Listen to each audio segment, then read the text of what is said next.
मुझसे प्रेम करता है, मेरे शरीर से उसी की हो जाती हूँ।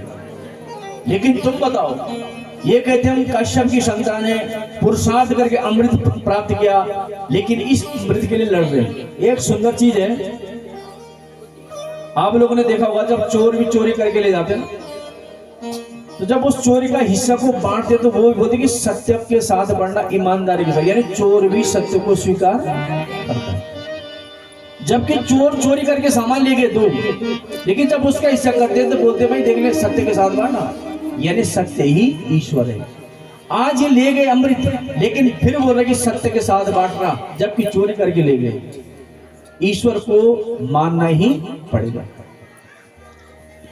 मोरी भगवान ने बोला कि देखो वैसे हूं, कुल गोत्र का पता नहीं, मेरे पे भरोसा मत करो, लेकिन ये तो अंधे बन चुके थे। का तू बांट, बस तेरे हाथों से, सुंदर हाथों से एक घूंट मिल जाए तो सोने पे सुहागा। अब जब ऐसे दीवाने हो गए तो भगवान ने कहा देखो उन देवताओं ने भी मेहनत करी, थोड़ा उनको भी पिला दो कि घूंट। कहा ठीक है, तुम बोलते तुम पिला देते। अब एक पंक्ति में देवता, एक में दैत्य बैठ गए। भगवान मोहिनी ने देवताओं की तरफ से पिलाना प्रारंभ किया तो दैत्य ने हल्ला बोल दिया पहले हमें पिला। तो भगवान है, अरे का पागलो, ऊपर तो पतला पतला है और नीचे बगला बगला, तो तुम चिंता मत करो, असली मलाई तुम्हें मिलेगी। अभी गुलाम तो बनी चुके थे। जब व्यक्ति किसी का अंधा गुलाम बन जाता है तो उसका विवेक शून्य हो जाता है, चाहे स्त्री हो चाहे पुरुष हो, कोई हो, इनको भरोसा। अब देवताओं ने पिलाना प्रारंभ किया। इधर राहु था, थोड़ा चतुर है, राहु सबसे खतरनाक है, और राहु बुरा भी है, राहु अच्छा भी है। राहु में देव बनने की चटी, तभी तो हम दोनों के बीच में आया। राहु का जो मैं तो समझ जाए तो राहु की दशा में ज्यादातर मनुष्य उल्टे काम करता, गुप्त काम, लेकिन अगर उस समय अच्छे कर्म करे, पढ़ाई लिखाई, तो राहु उसको देवी देता है। राहु सूर्य चंद्रमा के बीच में बैठ गया देवताओं का वेश बनाकर। अब एक घूंट भी इतने में सूर्य चंद्रमा ने बता दिया ये तो राहु है, दैत्य है, और भगवान ने तुरंत गर्दन काट दी। दो हिस्से हो गए, राहु और केतु। अब मरा नहीं, क्योंकि अमृत भी चुका था, तो 9 ग्रह तब से बन गए। और एक ग्रह और है, 10वां ग्रह भी, वो है दामाद, घर का दामाद भी किसी ग्रह से कम नहीं है। जहां माता 10वां ग्रह, अगर जवाई नाराज हो जाए तो मुश्किल हो जाता है। तो अब जब भगवान ने फिर देवताओं को पिला दिया, देवताओं ने इनको निर्वासन कर दिया, फिर पीट दिया, तो तभी से ये राहु केतु सूर्य और चंद्रमा को ग्रहण लगते हैं। तो फिर देवताओं ने जो है दैत्यों का वध किया, राजा बलि का भी वध कर दिया, और शुक्राचार्य ने जो फिर मृत संजीवनी विद्या से जो है राजा बलि को पुनः जीवित किया, और राजा बलि ने अपना सर्वस्व भगवान को अर्पण कर दिया। किसको? अपने गुरुदेव शुक्राचार्य को। अब शुक्राचार्य को जब सब कुछ अर्पित कर दिया, दैत्य ने फिर देवताओं को प्रश्न कर दिया।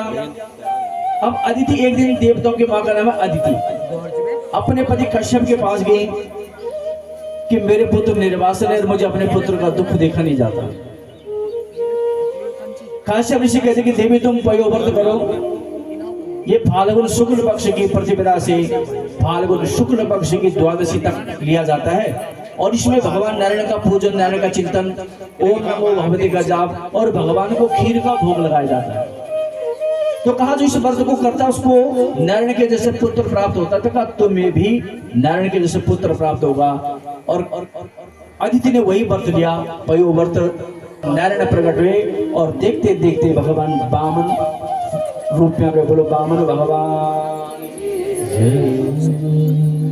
अब जब वामन रूप में भगवान आए तो मां सरस्वती ने रुद्राक्ष की माला दी, कुबेर ने भिक्षा पात्र देने को, अंबिका ने भिक्षा, और भिक्षा लेकर देवगुरु बृहस्पति के पास गए। देवगुरु बृहस्पति ने कहा कि भाई भिक्षा कम है।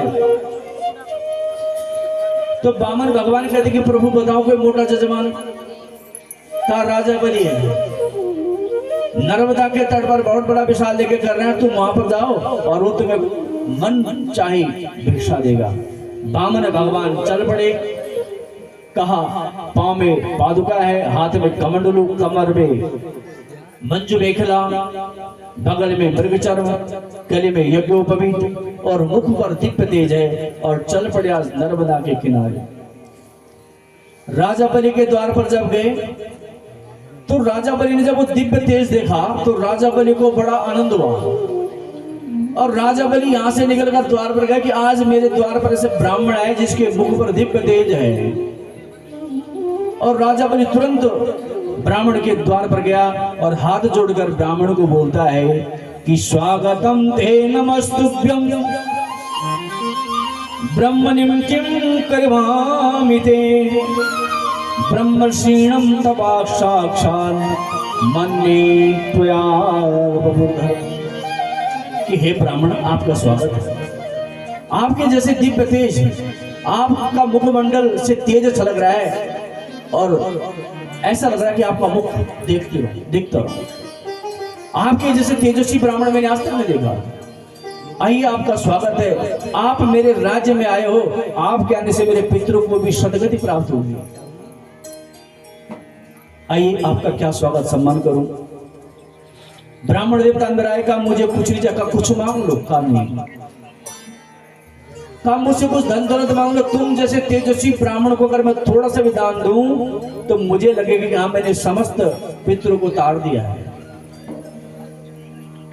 बामन भगवान बोलते कि मुझे कुछ नहीं चाहिए। कहा देखो ब्राह्मण, यदि तुम चाहो तो किसी ब्राह्मण कुल की सुंदर कन्या का ब्याह आपके साथ कर दूंगा। भगवान बोले खबरदार, ब्याह की तो जरूरत ही नहीं है।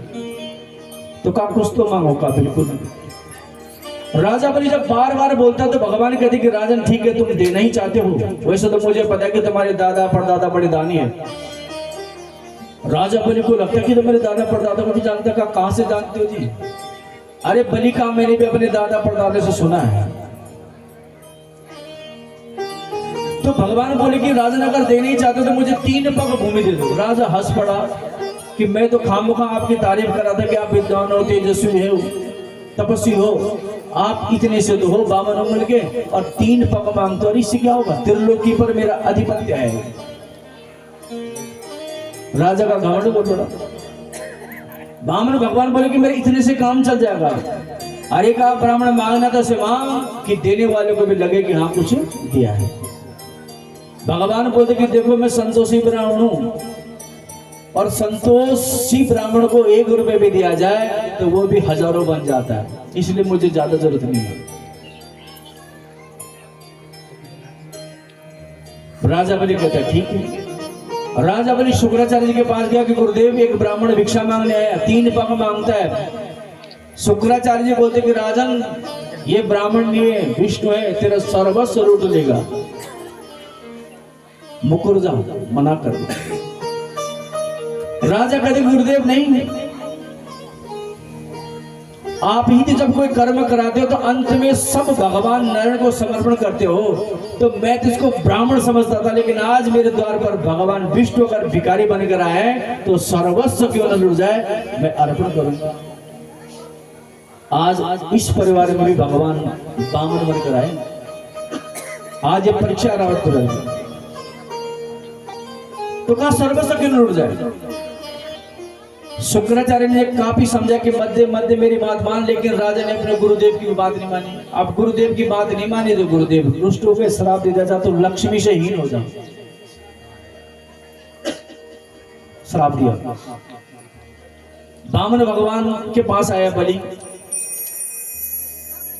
भगवान ने कहा कि बिना संकल्प का नहीं लेता। फिर संकल्प बोलने के लिए ब्राह्मण की आवश्यकता आई। राजा बलि फिर गुरुदेव के पास, गुरुदेव संकल्प बोलो, कहा नहीं बोलूंगा। क्यों? गुरुदेव तो नाराज हो गए। अरे कहा नहीं बोलूंगा। तो भगवान बोले कि चिंता मत कर, इनको नहीं आता तो मुझे भी मंत्र आते, तू आ जा।